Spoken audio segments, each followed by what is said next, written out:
In one defining moment recently, I realised that I am the adventure.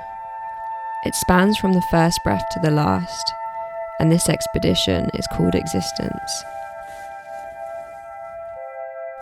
Within this great adventure are many experiences that we can throw ourselves into entirely, presently. You don't have to wait, with the hope of being taken on an adventure in the near or distant future. Instead, realise that you and you alone, simply living, breathing, and existing, is an adventure in and of itself.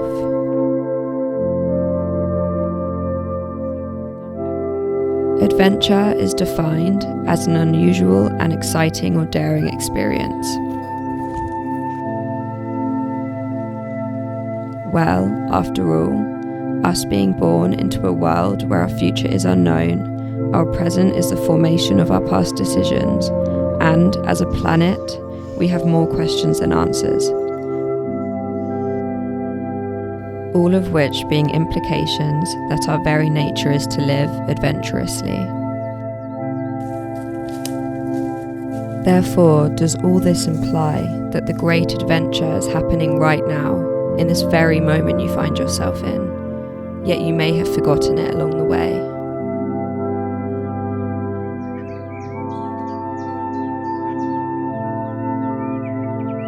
However mediocre or mundane your existence may seem, it is the greatest of all adventures to live in any case.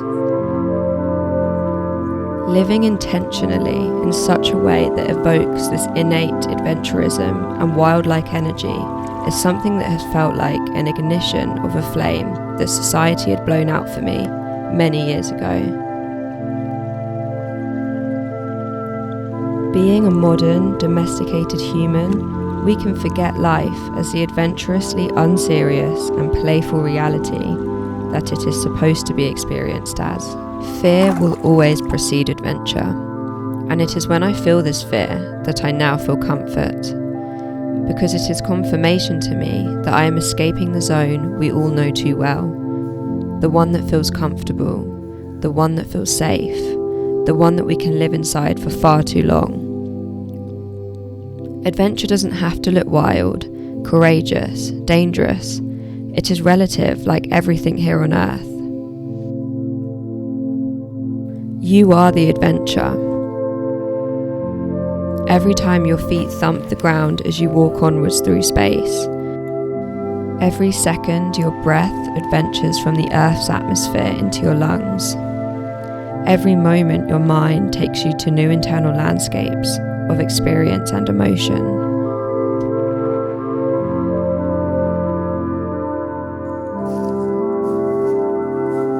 When you realise the adventure resides inside you and not outside you, you then take the measures to live as it. Don't wait for the adventures. You are the adventure. Now go and live it.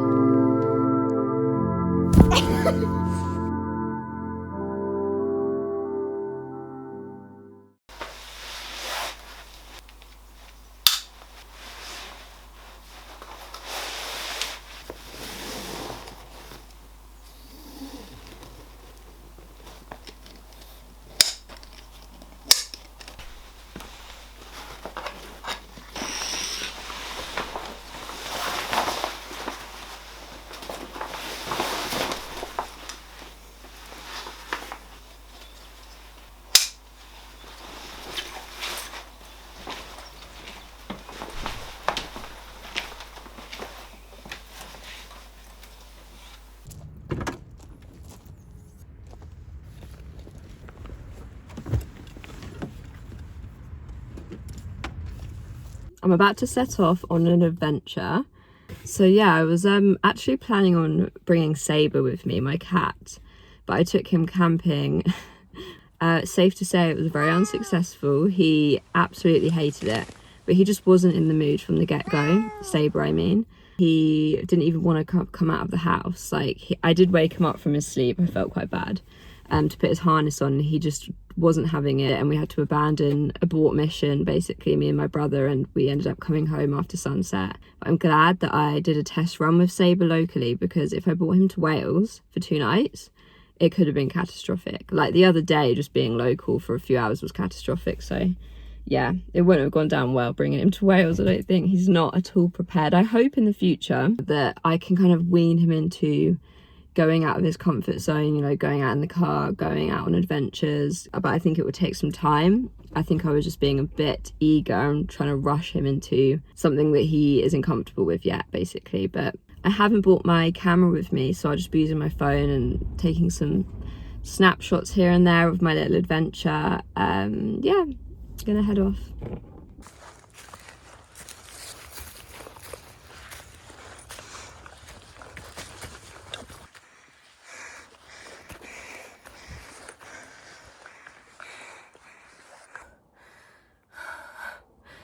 Wow, I haven't filmed my walk yet because I've been walking through this like steep woods. I had to sit down for a second. I have no idea where I'm even going. I'm just trying to find the river. I just went to a campsite just because I arrived here quite late. I'm not gonna lie, it was filled, rammed with elderly people. And I just thought, I'm not paying £15 to pitch on this mowed lawn surrounded by the elderly. That's not why I came to Wales. I literally have no words for that whole experience of the last 2 hours. Anyway, and then I got lost, and I honestly, there were moments before I got lost, I like risked my life on this cliff face trying to get to the top of this woodland, which was so steep, and I like had to take my bag off and shove my bag up, and there was moments I nearly fell back, and then I had to bring my sleeping bag, and I was crawling along the floor like in all the foliage, and I was like, what am I doing right now? And then I got lost and I was just dying, and the walk back, I couldn't face it after how hard the walk was. And I was just sat in a car park on my sleeping bag trying to book an Uber, realising, oh, Wales doesn't have Ubers apparently, or at least around here, according to this is the lucky part, absolute loveliest young guys. And they offered me a lift basically because I explained my predicament. They drove me back here to my car. Yeah, I got myself into a bad situation. I should have listened to my gut and just stayed at the campsite when I arrived there a couple hours ago, because that's what I felt like I should do, and I pushed past that. And sometimes you just need to follow your intuition because it's the wisest part of you. So after that tragic couple of hours, I returned to the campsite that I originally went to, and it was not the view I was expecting, but it had toilets and it was safe for the night. And I was just so glad to have a place to pitch my tent. I didn't film much whilst I was here because there were people everywhere, as you can see. And so, yeah, I got a good night's sleep. And the next morning I got up early and put my tent back in my car and set off for a hike that day.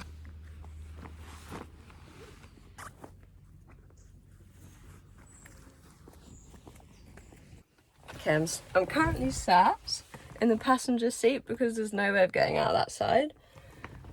That was the craziest drive I've ever encountered.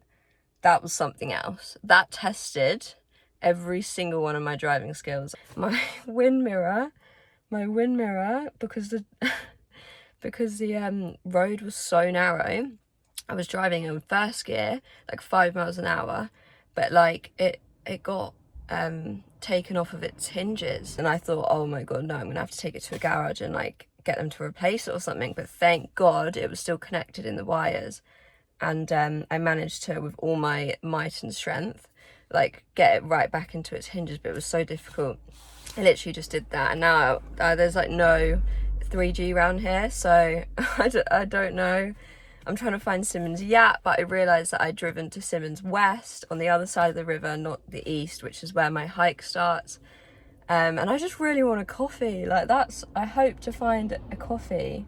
When I arrived here, then I realised this is all like housing on the west side, and the village with everything is on the other side. And now I don't know how to get there, but this is the hurdles you encounter when you go on adventures. It's all part of the fun. But not so much fun when you're actually in the moment of stress. And yeah, so I'm gonna go find coffee.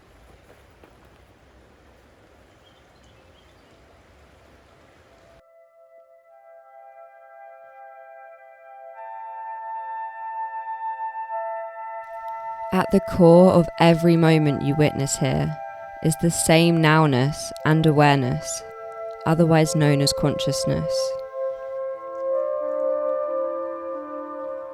It is consciousness that lends itself to each of us for a period of conscious time to allow us the duty and delight of experience, existence, and evolution. During this time, we believe moments of experience to be happenings from the personal perspective we view from. Yet, in all its entirety, consciousness is one happening in and of itself and including ourselves. Take a moment to think of the Earth with a perspective from space, seemingly one single conscious organism from afar, yet inside trillions of divided consciousnesses in the form of you, I, and all beings. Our finite mind that occupies the time and space with which we experience persuades us to believe that we are separate. This is true, but it's not the entire truth. When you unearth the knowing that you are experiencing an expression of a single eternal source in the form of existence, you are a segment of consciousness derived from one ultimate universal consciousness, and you are absolutely inseparable to it. This can transcend your mind, your body, and your life.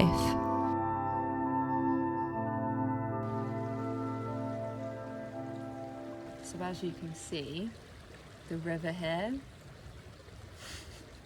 I have no words. This happens a lot when I'm in nature. I become speechless by its beauty, of course. And I just feel so happy now. And I was starting to feel a little bit stressed out earlier in a way.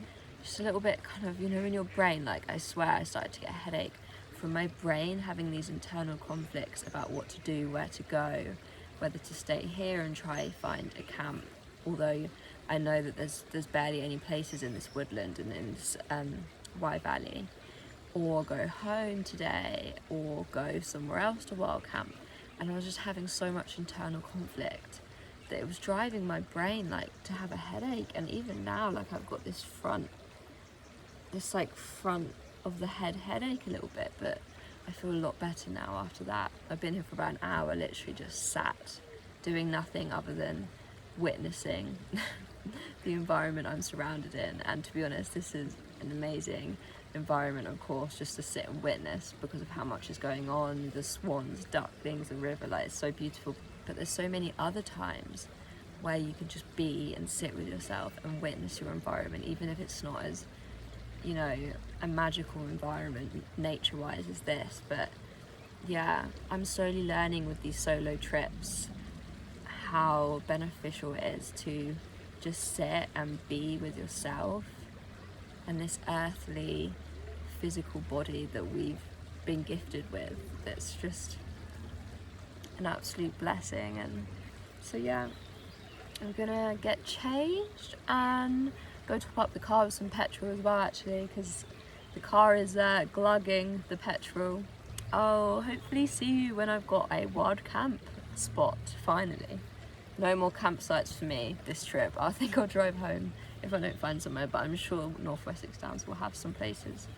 Okay, so it's currently the next day after my very short South Wales trip to Wye Valley. I ended up cutting it short because there just wasn't many places to wild camp, or at least that I had seen. And I hiked for about 6 hours yesterday and I didn't find a single potential spot. So I just thought, I'm just going to drive home, get a good night's sleep and wild camp today. And there's some really nice hilly areas around where I live. Just parked up. I'm currently hiking to, I don't even know where, just till I can find a spot. There's hills all around me, so I've already spotted in the distance some really good kind of dips, little private areas. That's what I like somewhere that feels a bit cozy, private, out of sight from all the paths, of course. Yeah, so I'm gonna get walking. I was very indecisive about whether to wild camp today. I didn't know if I was feeling it, and then I just had an urge. I was actually watching Levison Wood Walking the Himalayas, that series, and it just kind of got me on a bit of an adventure hype. So I'm really glad I came out.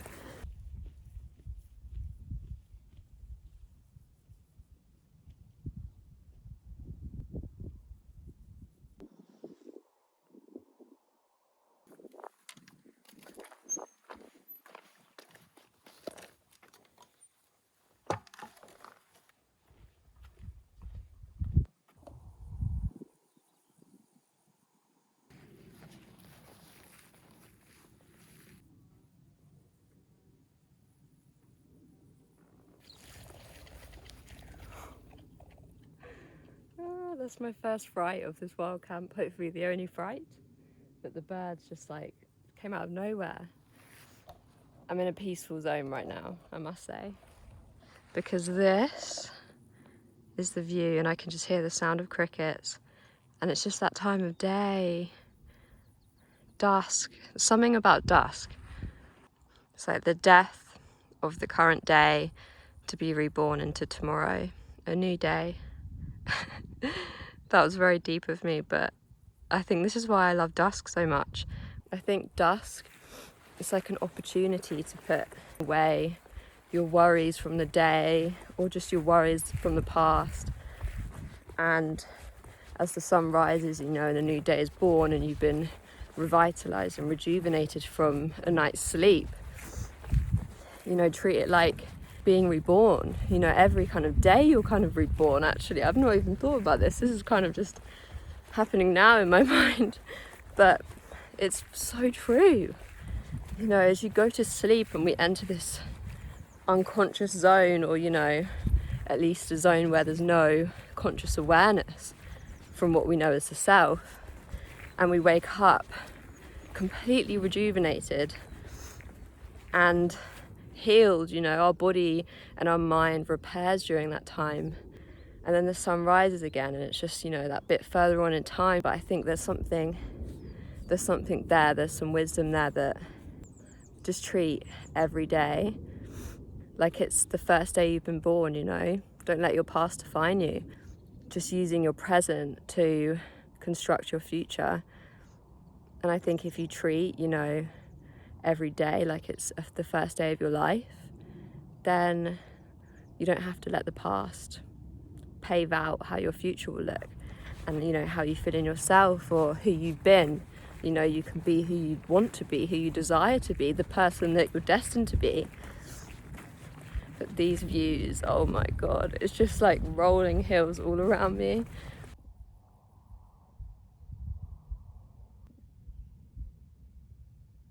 I think I found my spot. I'm very happy right now. This is like the views. I honestly, I've said this probably quite a lot, but the views right now. I'll turn the camera on so you can see, but I can't believe I haven't been to this part of these hills, because I mean, my house is like 10-minute drive from here. You can be surprised at the things you'll stumble across when you just explore more. Okay, I'll turn the camera around.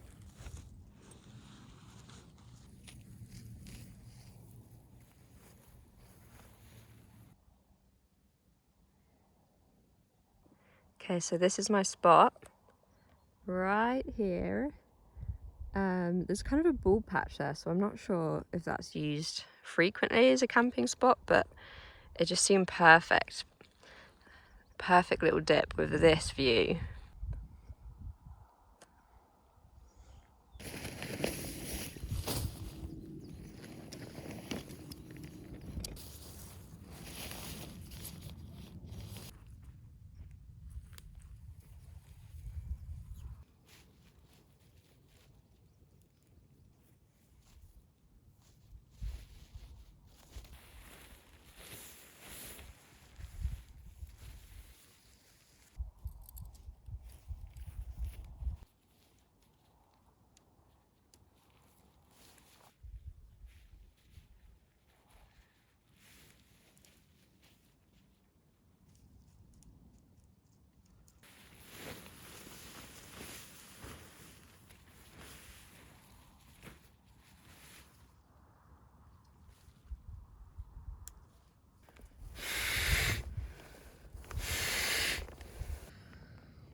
It's Saturday night right now. This is not what I envisioned myself doing at 23 on a Saturday night. This balances me out so much. These more adventurous trips into nature or the wilderness. It balances me out so much. And I feel like you can do this and you can live a city life, you know, and you can live a modern life. If that involves lots of technology or going out or alcohol, all those kind of societal norms in the Western world, you can live that way too, with one foot in society and one foot into the wild and nature, and live that balanced life.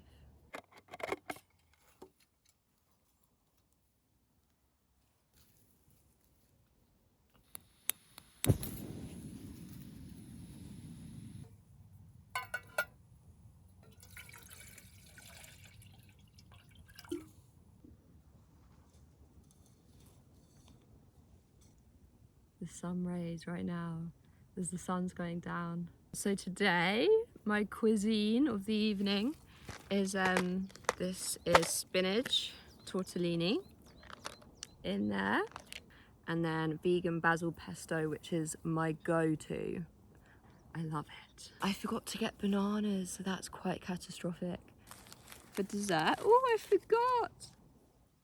Probably shouldn't talk too loud, but I forgot I bought puka tea.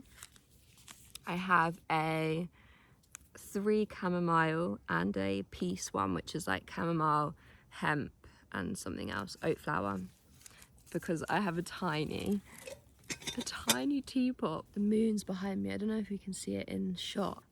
Oh my god, I feel like I could live like this. I don't know, I probably couldn't. I say that.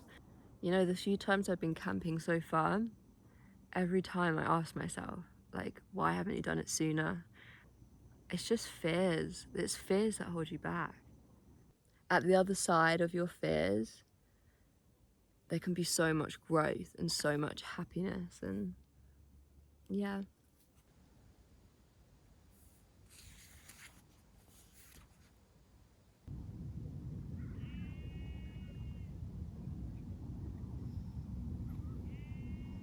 Okay, so I'm currently lying down, feeling very cozy. I'm whispering because I've got my Max earplugs in, and so I don't really know what volume I'm talking at unless I whisper.